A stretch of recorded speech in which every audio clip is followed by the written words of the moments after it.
opportunity to introduce brothers, the McCullough brothers, that is. They are students, or one is a student here at DCHS. Drew is a freshman, and Sean graduated just last year, and they are also joined by their father, John. And we've asked them just to come and share their testimony of how Delmarva Christian has impacted their lives. So, McCulloughs.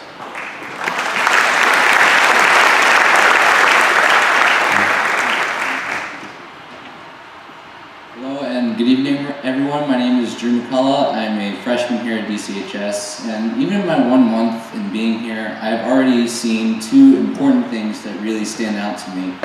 The thriving spiritual environment, for one, and the outstanding staff and teachers here. The spiritual environment at DCHS is healthy and beneficial for every student. Every Wednesday we gather here and have chapel, and it's a great time for all the students to fellowship and worship.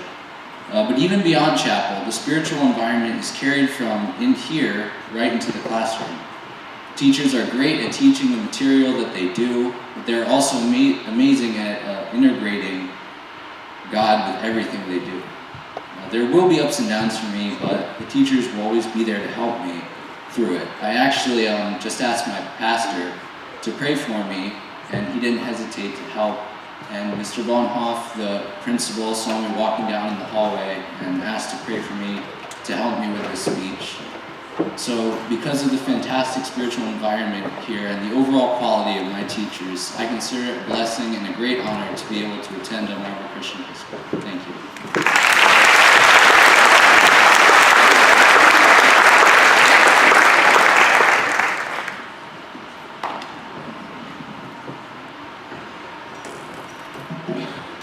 He didn't show it, but he was nervous coming up here. So, good job, Drew. Good evening, everyone. My name is Sean McCullough. I am a recent alumni of Delmarva Christian High School, graduated just this past spring. And in my time here as a student, I did a fair amount of speaking on behalf of the school, and I'll be honest, I did not expect to do it again. But I'm grateful for the opportunity. I love this school. It has been a huge and important part of my life, and I'm glad I get the chance to talk about it again. This school is a really special place, and not just for the reasons that my brother brought up, but because of how it really prepared me for my life up to this point, where I am right now.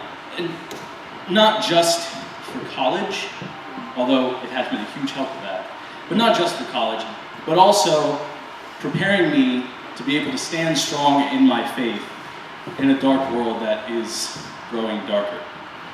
And I'm sure you'll hear plenty about that from the main speakers of tonight. But after all, this school's mission statement, and let's see if I can get it right without looking at my notes, it's to proclaim the gospel by preparing students spiritually, academically, and physically to know and do God's will in their life. How'd I do? All right. And so I can honestly say that, and honestly and confidently, that has most definitely applied to me in my time here. In any class that I struggled in, teachers always came alongside me to help, but even beyond that, because of this school, not only have I grown academically to where I find even college work far less challenging than it would have been otherwise, but the Lord has drawn me so much closer to Him because of this school as well. Through the teachers that I still consider to be great friends of mine, I believe I have found God's calling for my life. I think I know what it is that He wants me to do. And I have learned so much from my teachers in conversations with them. In fact, it's some of my fondest memories. Is not just in class talking about English or history or whatever else. It's been lunchtimes that I've been able to come in, and their door has always been open to me for me to come in and talk. And we would spend entire lunches talking about nothing to do with their subject. We would talk about God. We would talk about our faith and how I should take my faith out into the world in what I believe that God has called me to do. And I was given responsibility here, and I was taught how to deal with that responsibility, how I should balance things, how I should manage my time. They all came alongside me to help with that. And the first feeling though, that I feel when someone asks me about high school, says, where did you go to high school? Or what was your high school experience like? The first feeling is always, always, without fail, gratitude. When I think of this place, I'm grateful, not only for the fact that it exists to begin with, but that I had the opportunity to come here and gain so much from it. Delmarva Christian High School has had a profound and powerful effect on my life, and I am not an isolated case. This school has an amazing influence on every student that walks through those doors, and it will continue to do so for as long as it is around. And I am proud, now and always, to consider myself a Delmarva Christian Royal. Thank you.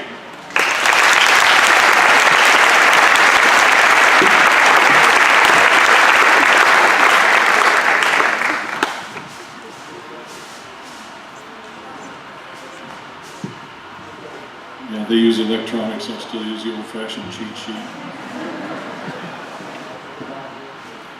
Well, my name's John McCullough, and I just want you to remember something as I'm standing here, that this body before you is also the body of a professional athlete. When you see Jason and David come up, just remember that. Their sport requires a little more cardio than mine. Yeah, I was a golfer. And those of you who know golf, at least a couple of times around, there's cardiac activity going on because you're so angry that you're ready to have a heart attack. So it's just a different kind of cardio. But no, I'm formerly a golfer. I am now a builder, and as of about 3 or 4 months ago, I became a pastor. And so that means that Jeremiah 23:29 says, "Is not my word like fire, declares the Lord, and like a hammer that breaks the rock in pieces?" That means that I can hammer a golf ball, I can hammer a nail, and I can hammer stony hearts with the Word of God. So I'm an expert in hammering whatever you want to be done. I'm grateful, though, that in this room there aren't stony hearts. And the reason I'm standing here today, the reason I even live in Delaware today, is because of some of you. We moved over, we had heard about Delmarva Christian, and first thought in my head is, sounds great, can't afford it. And then somebody said, well, they have a goal, which is to not turn anyone away because of finances. And so we started investigating, and lo and behold, they were able to meet what we couldn't. Now, I said I'm a builder. If you live at the peninsula, those builders do pretty well. But most of us, I went on my own in 2007 when everything was booming, and in 2008 everything promptly went in the toilet. So it's been a struggle. And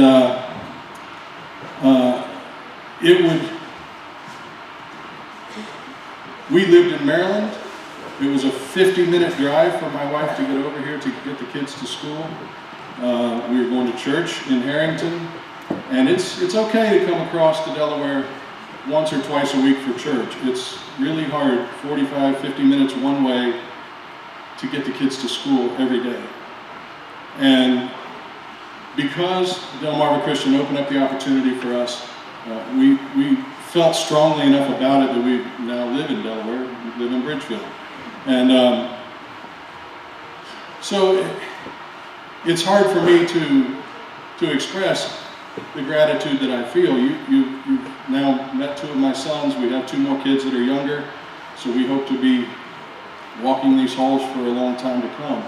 But Drew is brand new. It's the first time. You can never say Delmarva Christian does not challenge their students. That's the first time he's ever spoken in public to anyone, and it's a crowd like this. So Drew learns differently. We homeschool our kids. Drew learns by his hands and what he sees. Most kids read something and they pick it up right away out of a book. Sean does. And so we thought, well, maybe we should homeschool. Maybe we should homeschool Drew right on through high school because we can tailor the education to his needs. Well, I can tell you after watching Sean for 3 years here, I had no fear of bringing Drew on board because the teachers here pour so much of themselves into the students that they will find a way to help him learn. I know they will. And so that kid, it's funny. If you tell him to read a book about Alexander the Great, he might be able to tell you Alexander's name, but at the end of it. But if you let him watch a movie about Alexander the Great, he could tell you what color his socks were in every scene. So he learns differently, and this school is prepared to handle students and pour into students that way. Sean, I had a recent conversation with him about a group called Patriot Academy that this school encourages their students to participate in. It's a leadership academy for the kids. And Sean and I were talking about, he said, Dad, I'm getting kind of cynical in my old age. I used to be pretty heavily involved in politics. I'm fighting cynicism, as I'm sure some of you are. And Sean said, Dad, you really need to come and look around at Patriot Academy. And I said, well, all right. I said, I know there's quality people there. I'm just concerned that the church has not done its job for the past 50 years, and now you're pretty severely outnumbered. And he said, but Dad, God's always worked with a remnant. And so there you get a sense, first of all, he's got the confidence to argue with Dad. Second of all, he's got the critical thinking skills to recognize the problem and want to address it. He's got the energy of youth. And he also has the spiritual awareness to put me back in my place and remind me who God is. And a lot of that came from him. And so I just want you all to be encouraged as you look at the school and consider how you can help them. It is about the best investment you could make. We do live in an age where the schools are spitting out kids that don't care about the things that we care about. And there has to be some pushback, and this is one of the places pushing back. And so I hope that you all are fully on board with their mission here. And I'll end with this. Psalm 127:4 says, like arrows in the hand of a warrior, so are the children of one's youth. And all I can say is DCHS is helping us parents to shoot those arrows as straight and as far as we can into this world. And I look forward to seeing how that turns out with my own kids and all the other kids that come out of here. Thank you very much.